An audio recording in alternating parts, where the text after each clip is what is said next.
When I was 8 years old, I got my first official guitar lessons. And then when I was 10 years old, I started studying with a great guitar teacher who teaches at Carleton University named Wayne Eagles. I started playing jazz when I was in high school. I started playing in a rock band as well. And it was always one of those things. I used to listen to old like Eric Clapton records and Stevie Ray Vaughan records and things like that. I used to really love blues. I still do, but that was one of the first types of music I was into. So I'd listen to old CDs and I'd try to mimic the parts on the CDs. I'd try to learn how to play the solos and just by listening. So that's how I got into it, and that's how it sort of evolved earlier on.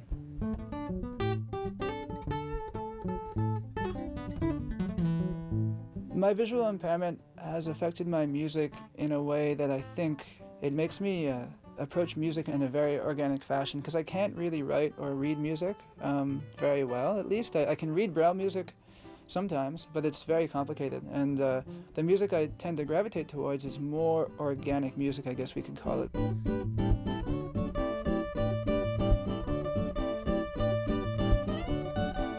I think it's made me work on strengthening my ears. At first, when I started playing the guitar, I didn't really know what I was doing, but gradually over time, I developed a more tactile approach to the guitar, where I learned where things were. I learned where all the notes were on the fretboard. I could shift from one place to another.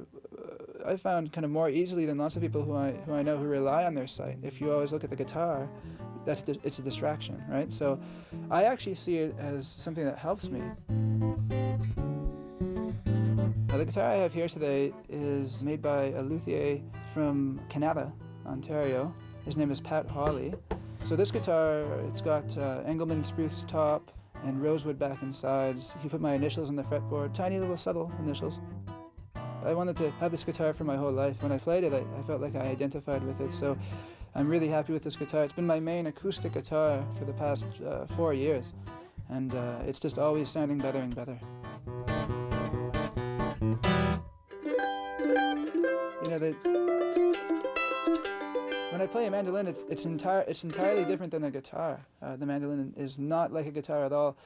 It has doubled strings, so they're called these courses of strings. So it's got two of that pitch, which is a G, two of this, which is a D, two of this, which is an A, and then an E here.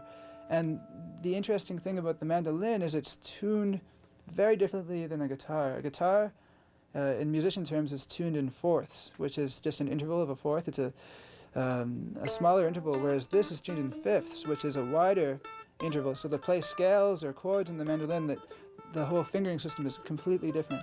And I just love the challenge of it. It's just a really fun little instrument to play. I write music, it's instrumental music, and I also write music with lyrics. Often my ideas for instrumental music come from drum grooves that I play on the drums.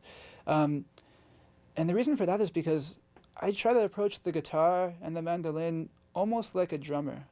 So I think rhythm is such a crucial aspect of music, and it's something I've really tried to work out, and I've tried to find my own things that are my own trademarks with rhythm.